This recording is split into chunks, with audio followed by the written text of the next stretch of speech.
when we've lived overseas and we would ask people that we would meet working in foreign countries, why are you here? I think it's a great question.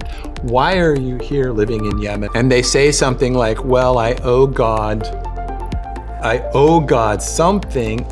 That's the false. So let's move out of the garden, per se, and what happened? What's the next part of the story? What happened with this lie of separation? Yeah, and when you think about it that way, it's really stunning what Moses is doing. This revelation. If you think of Moses as being on Mount Sinai and actually communicating with God, and God is saying to Moses, tell the story this way. Wow. I mean, it's astounding. And we'll see as we continue through the journey with the prophets and the characters of Scripture, how beautifully this story unfolds, how beautiful this narrative is. So they're coming out, they're now out of this connected worldview where that's the reality for all people and true identity, and God's intended it that way. And they've come out of that with two worldviews now. And the one, as we say often, it takes faith to believe what God says. It takes faith to believe what's true. That although we might say the world seems connected, but is there enough for everyone? It seems like there's not. Is there enough time for everyone? That's hard to believe. Are there enough opportunities for all of us in the world? That's difficult for us to believe because we're so deep in the scarcity separation worldview. I mean, we really do learn it young. And the Israelites have been in it their whole, as long back as they can remember, is we're in this world where there is not enough for us. And we, as an identity, as a people, are low-level slaves, and we're never really going to attain anything great in our life. So that's where they've been. And so they're hearing the story of where did that thinking come from? So not just the history of the world. Right. But the history of how you think about the world, right. How you view the world. Mm-hmm. And what I'm picking up from what you're saying is like there's this generational cycle that the generations are generating the delusion. Right, they're passing the lie on. And so the way the New Testament talks about it is through one man, this lie came into the world, through this Eve and Adam believing this lie and introducing this lie as if it's true has come into the world. And so we get to watch it. So they've come out of what's the real true situation, kind of into a world where there's now a lie engaged that dominates the thinking of humanity. And the way we see it grow is through the next generation of Adam and Eve, which is the story of Cain and Abel. A really fascinating, powerful story. First of all, in that story, we get to see Cain and Abel, what they're engaged in, what they're doing in this story is they're connecting to God. You know how you observe that in the offering. They're bringing offerings to God. So they're bringing offerings, and Cain's offering, he's a farmer, and so his offering is vegetables, and Abel's offering is a sacrifice offering. But we're not in Leviticus yet, so that sacrificial system hasn't been set up. But in the connection world view, I think with gratitude, they understand that God is fully connected to them and has given them this gift of the earth and the animals and the plants to provide for our daily needs. And so in gratitude, they're offering back what's been given to them to stay connected. Right, and it's a beautiful system. It shows how God is living, and as you said, he's part of all of it. And so, yeah, this I love the word it's used there is offering. It's not even the idea of sacrifice. It's they're bringing an offering to God, and that's what he wants. And the whole emphasis is connection and coming to God. He's inviting them into the connection worldview. Yeah. Even though this lie of separation is in place, God never affirms that lie of separation. He's only affirming connection. So the story seems to be going really good. It's going well. At this point. Where does the identity piece come in? I mean, I think it sounds like are they offering in a true identity? Yeah, I think that's the right question for this story. Otherwise, we get into, and this happens, if you grow up in the church, and some of the traditional teaching is like, well, God likes sheep more than vegetables. Like, that's the idea, is like he's looking at the actual thing that you're bringing. But we know in a connection worldview, that's not the point. The point is relationship. So even before we get to the identity question, the question is the right view of God is he just wants connection. Like, he's not looking and saying, well, you came and you're a missionary, you've committed your life to missions, and you've come and all you've done, is run a little Bible club in your house. And he's like measuring us, which is part of the separation worldview. Like, he's somehow measuring, wow, that's a great offering, and that's not so significant of an offering, which takes us almost immediately to the story where Jesus is talking about offering and giving to the disciples, and he points to the rich people giving their offerings and then to the widow's mite. And he says, whose offering is greater? And immediately the disciples are like, those guys, because they're in their fine clothes and they're giving huge sums of money.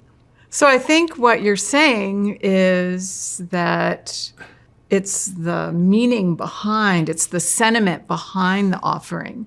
And if someone is giving in the truth of their identity, really in gratitude, it doesn't matter what the offering is. It doesn't matter that it's a penny or $1 million. If the person giving the $1 million, or we could say the meat offering maybe, it doesn't matter that it's a more valuable by the world standards. What matters is, are you giving in your true identity? Right. Are you giving just to appease God? Are you giving to gain God's approval? Are you really giving out of an overflow of what God's given to you in the truth of who you are? Yes. Even before we get to the specifics of what we see in identity with Cain and Abel, we just have this larger principle of like, why are you doing this in the first place? What's your motivation behind what you're giving to God? Right, and so we remember in the connection worldview, God never separates, but we read in Matthew 7 this dramatic time where Jesus is talking to the people and he's saying, oh, you're telling me how great you are. You're telling me all the great things you do for God. And I will say to you, depart from me. Depart from me. I never knew you. And that's a tough passage, because you think, wait, the God who never disconnects, who knows everything about us, is now saying, depart from me, I didn't know you. How can that be correct?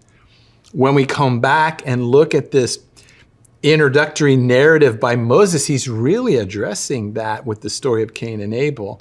And he's saying what God doesn't know is this created person you're coming up with, right? When you come to him, you do need to come in the truth of who you are as he knows you, and not in some pretense or making other people look at me and go, look at who I am. Because it's not true.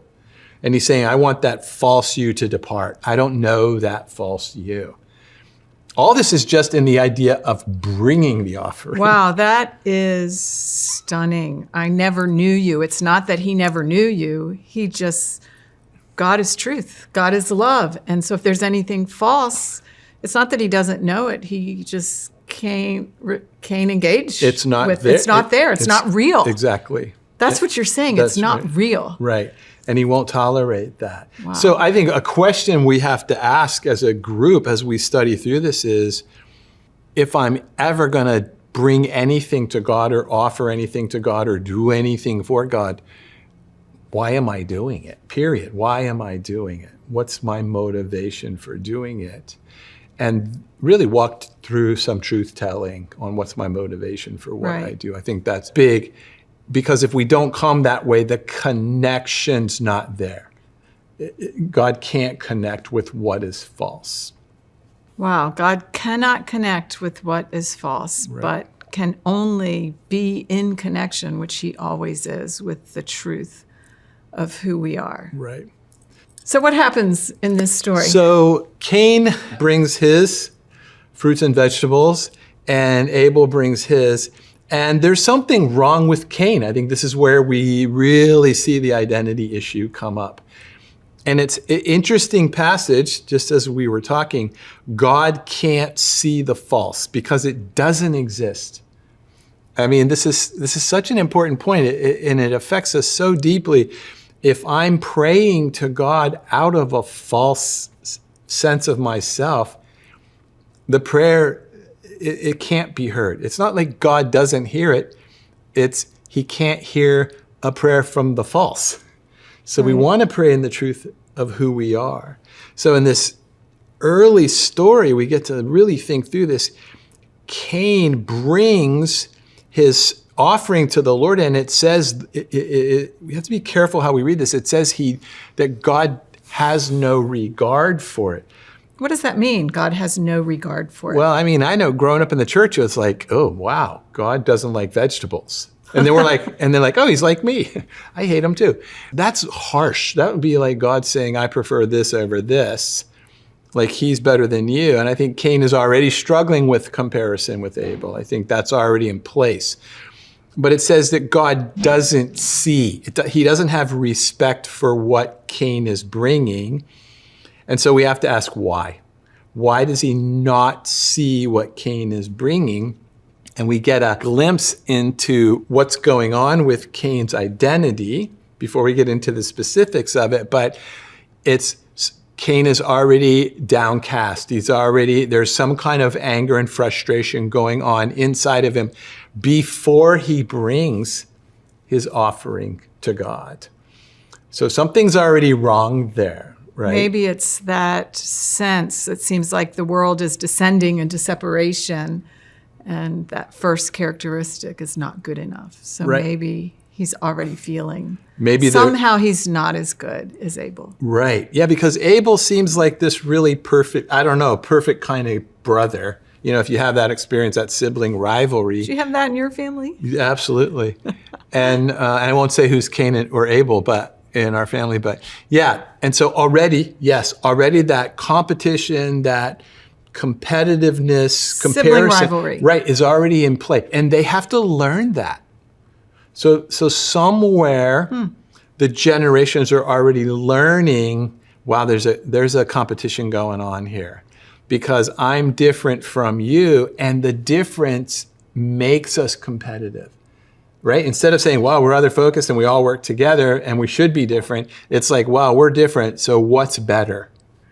You're describing the characteristics of the false self. Right. When you feel like you're not enough, then you start looking at other people and comparing yourself.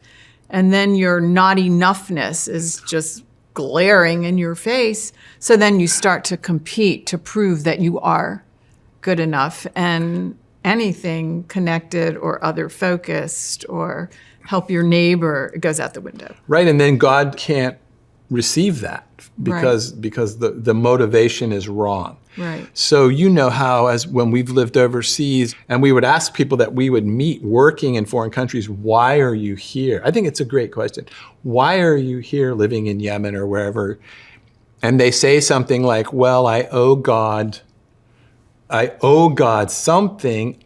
That's the false. Mm-hmm. That's already the false. I promised my parents. I promised my religious teacher, my Sunday school teacher. Yeah. Right. And so you're paying off some kind of debt. My grandmother always wanted this for me. And you're gaining your identity from what you're doing instead of bringing your identity into what you're doing. And so I think this is what Cain is doing. Cain is bringing something to God, but his motivation for bringing it is sourced in a wrong identity, a false identity. Mm-hmm. And so we can think of the false identity as just a wrong view of yourself. Right. And a wrong view of God. That God is also measuring and doing this kind of thing. And it has to result in a wrong view of others. Right. So Cain comes and he's bringing this. God doesn't see it. He doesn't have regard for it. It's not Cain he doesn't have regard for. It's these efforts by Cain to demonstrate how good he is or something. That's what God doesn't have. He loves Cain. He has regard for Cain. And so he comes to Cain in one of the most powerful, quiet times, we could call it, in Scripture. This very beautiful God staying connected with Cain, and he comes to Cain and he addresses Cain's emotion. And we've talked some about emotion, but he says to Cain, Cain, tell me why you're so downcast. Why is your head down and your eyes are down and you're like trudging through life? Like, what's wrong?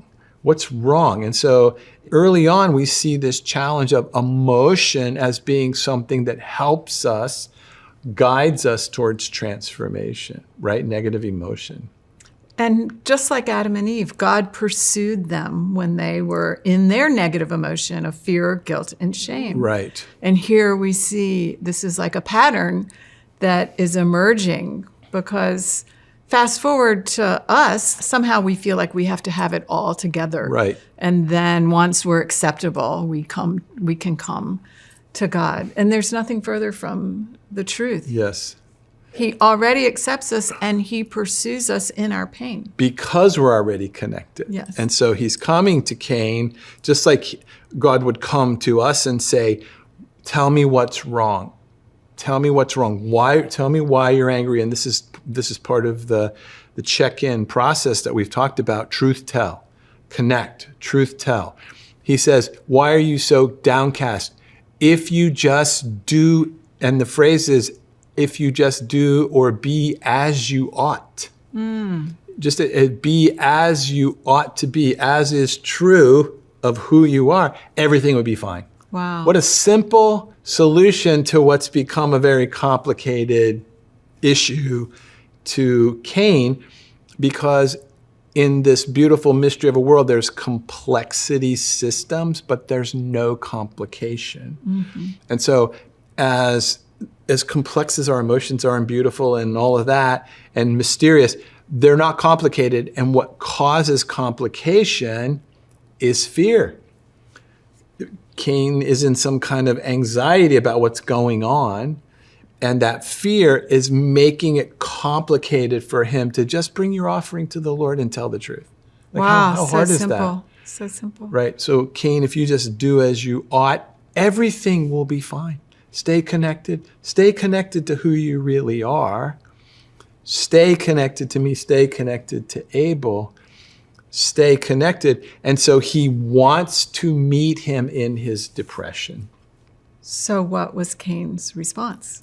So Cain's response is the false. He stays in the false identity.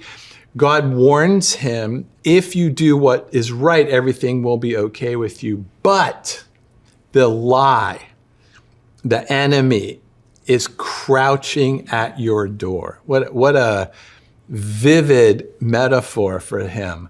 Like, if you just be who you really are, this is an amazing world to be in. But the lie is inviting you in. The lie is calling you, and it will devour you. But you must master it. So it's not even God saying, I'm going to come in and fix all this. He's warning Cain. Cain, tell the truth. Stay in the truth of who you are. Deal with the negative emotion in connection with me. Do that, and everything's fine. But if you don't do that, if you keep drifting towards this lie that's you against Abel, it's me against you, and we're in this competition and comparison, that false identity, the lie will own you. The lie will advise you, and it will master you. But you must master it. So there's this offer of hope and connection for Cain. So in our own life, when the negative emotion comes and God's challenging us, the question is, why am I believing the lie? Why would I believe in this scarcity that I'm not good enough? Like, where is that coming from?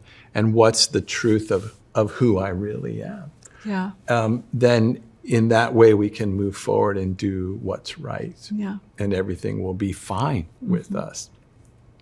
So Cain is having this amazing interaction with God. And God is looking at the situation where Cain's involved. Cain is moving in this negative emotion that's really sourced in a wrong view of himself, and clearly a wrong view of Abel and a wrong view of God. And God's challenging Cain to truth tell. Why are you so downcast? What's going on inside of you? And if you just be who you're supposed to be as you ought to be, everything's fine. Life is simple, it's connected, it's beautiful. This is great, what you've brought. But the lie wants to inform you, the lie that you're not good enough and that God likes Abel more than you. That's at your door. It's at your door. It's inviting you. It's tempting you, like Jesus being tempted by the liar. Yeah. If God loves you, why are you poor? If God is so proud of you, why are you alone? Why are you in this desolate place? That's going on, and God is warning Cain, don't let the lie run your life. Don't let the lie inform you of how things really are. You can master it. You have the capacity to make the decision to do what's right. And remarkably, in this quiet time, Cain's like, no, I'm not going to do it. That's stunning to me. Why do you think Cain is resisting? Like, why would he resist that? God's pursuing him. God's not forsaking him. The connection from God's end couldn't be stronger. God's doing everything possible to keep him in that connected zone, and yet he still resists. And I think this is the question that Moses wants Israel to ask. If God is inviting us into the truth of who we are, then how are we not accepting it? How do we end up with this false identity for 400 years? And then in the future, that temptation's always going to be there, to believe the false, to believe the scarcity, to believe that you're not enough, the false identity.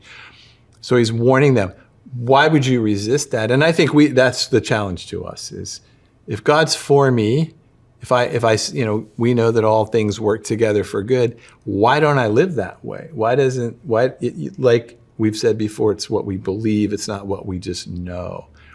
I think about in my own life when God is challenging me on negative emotion, a negative situation, and he's inviting me into the true, and I say no. I mean, for me, mostly it's a kind of fear, and we've talked about this, the external conflict, the internal conflict, the fear, the false identity. It's the fear, I think, somehow that it's not going to work out. I think in this situation that Cain thinks there's an injustice happening, and just to let it go, just to like be who you're supposed to be and everything will be fine. I don't think he believes that. I don't think he thinks God's going to vindicate him. I see. Yeah, that's often why we think it's difficult to forgive people, because we feel like we're saying, oh, that's okay, when in reality, God's trying to separate you from the toxic emotion that's passed back and forth, the toxic behavior that you're carrying from another person. This reminds me, actually, resisting, of an example from our own life. For some reason, I'm thinking about back when we were much younger and you were a police officer, which was the dream of your life. Yes. And we didn't quite have this clear understanding of identity and hearing from God yet. It was forming. But you loved your job and you were a detective, and I think in your heart you wanted to be the chief of police. And I was working at a Christian school. I loved being a teacher. And I was every day being faced at the school with meeting missionaries and other people who were serving the Lord in some kind of capacity, because it was connected to a church. And I just felt this deep desire to move overseas. and to help people understand about God in a different culture, in a foreign context, the way I had been helped to understand it. And I remember always talking to you about it and you were so adamant. And now we both know that that was God inviting us into something. And there was a lot of fear around it. And I think especially for you, because you were the one resisting, but you were the one resisting because I think maybe fear that you would never be chief of police. Right. But in reality, your identity wasn't police officer. Now that you know, hindsight, what would you say your identity was? Yeah, well, militant peacemaker. Right. Yeah. And so in that, I think that's a good example because in that situation, it only went on for 5 years, so it wasn't that long of resisting. But I knew God also was inviting us. I just didn't like the way he was inviting us. And yes, you're correct. I was resisting that I thought God was going to take me away from who I am. Exactly. When in fact, he was taking me to who I am. Right. And Cain's whole problem is he thinks he's defending who he is. And actually God is challenging, that's actually not who you are. And so when we think about bringing an offering to God in Cain, God's not looking at what he's bringing, he's looking at who's bringing it, right? Who's the identity that's bringing it.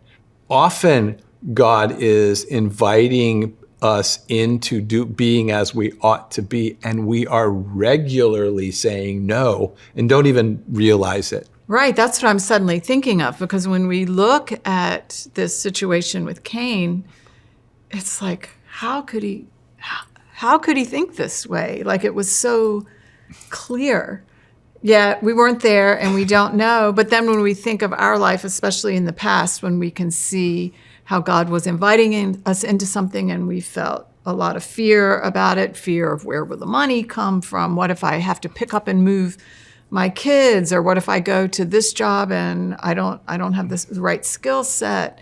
Yet we feel that tug or that pull, or like I call it a Holy Spirit nudge, and we immediately resist. I don't know why.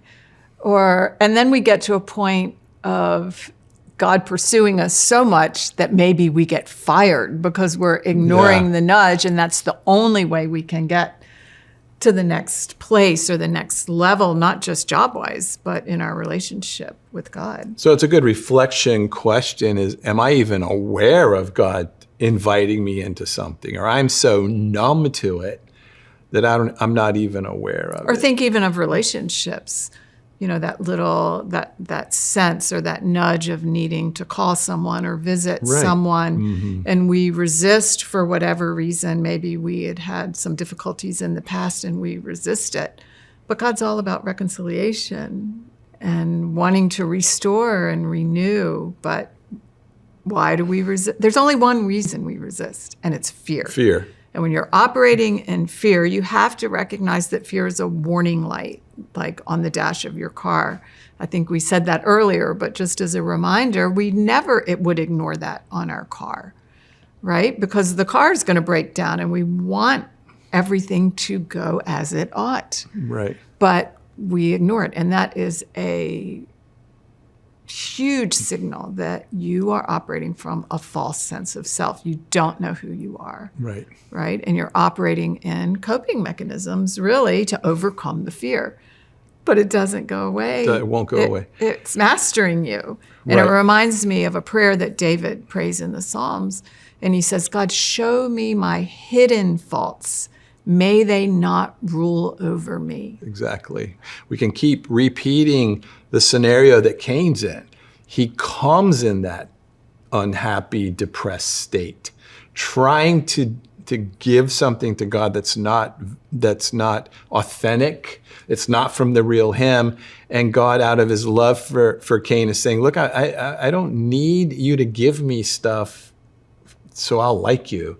In fact, I don't even want you to do that. I want the real you. I want the true you, the one that I knit together in your mother's womb to come. Otherwise, this false you is going to start to live in a lie, and the lie will so dominate you, it'll destroy you. The illusion, the lie of separation will actually destroy you. So the ultimate separation happens between the brothers, right, in the story. And so Cain resists the truth-telling and the mind change and the form change, and he moves with the ultimate competitive comparison, separation, self-interest. He kills his brother, which is just, then it just becomes a society where very early on, where Eve might have had a hope of the next generation, coming out of the lie or being better or being maybe even part of the redemption. And in fact, it's descending, it's becoming worse to where there's now separation even within the family. And so Cain kills Abel out of the false. So can you lay this story and help us walk through with this account of Cain and Abel, that conflict map? Well, it's just Cain perceives an external conflict. There's a conflict between him and God, somehow between he and Abel. And the thing about an external conflict, it can be real or just perceived. But once that perception is in the person's mind, it's real. In working in the police department and working homicide cases, I've never, ever arrested a person that didn't think in some way they were justified in what they were doing. Yeah. Some injustice had incurred.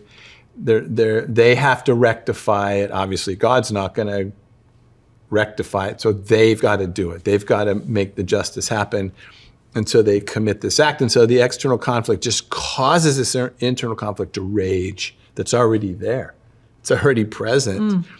And then the fear that it's not going to ever get corrected. Like, I'm lost in this because, and I'm a victim and I'm not enough and I'm a failure. And every time I look at this person, it just emphasizes my own inadequacy.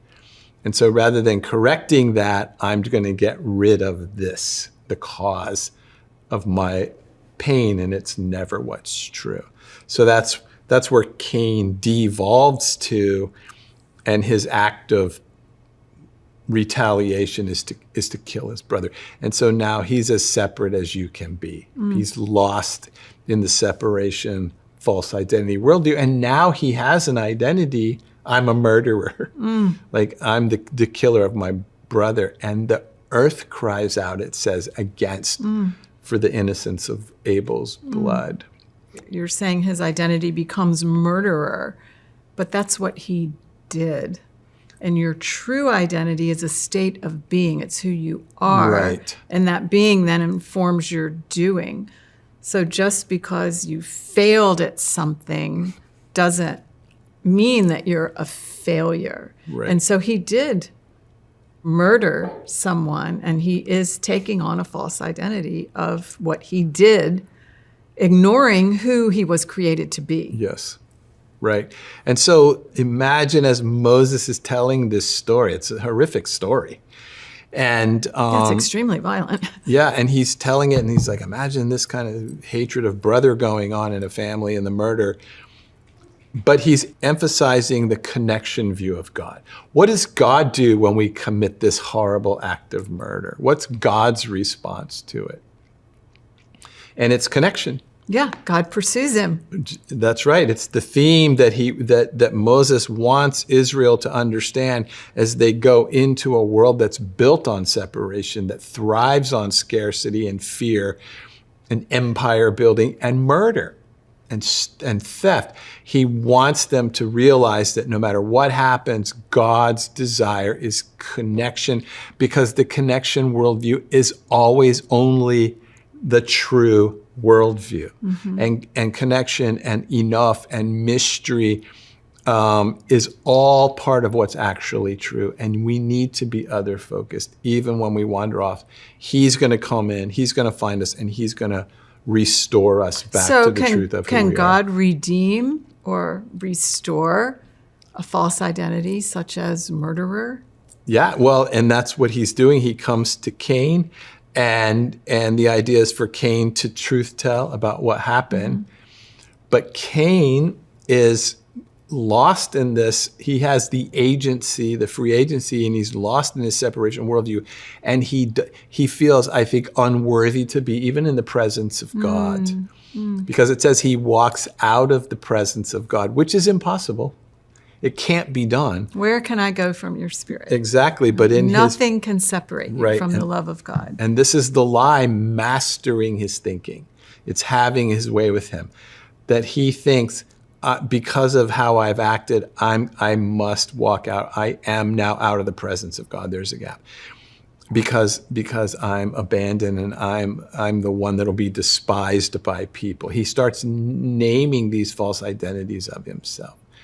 And God does this very beautiful thing and connects himself to Cain so that not only does Cain know it, the whole world knows that even Cain in his separate, lost, lie-based mindset worldview, he's connected to God. And God marks him as connected so that the whole world would look at it and go, wow, this guy's connected to God. He's protected by God. It's astounding. Amazing. It's an astounding story. Yeah. I think we could wrap up on that, asking ourselves, when I feel disconnected from God or separate from God, is it true? When I feel like that I'm someone that God doesn't want to be with, or that God's measuring me against other people, is that ever really true? That's the challenge, because we can grieve and quench the Holy Spirit. I think that's what Cain is doing. He can't separate from, but he can grieve and quench the truth of God in his life. And Paul tells us, don't do that. Do not do that. So anywhere that we feel this in our life, and then Moses telling Israel, you cannot be separate from God. You cannot be separate from God. And so as they are going to journey into a new form of governance, a light on a city, a new kind of nation connected to God, living in the mystery, where there's enough, where they're other focused, and they're a gift to the world. As they're going into that, I think Moses is warning them through the story of Cain and Abel, be as we ought. Be as we ought. Be who we truly are in connection with God, because the separation worldview is always waiting and always talking, but you must master it.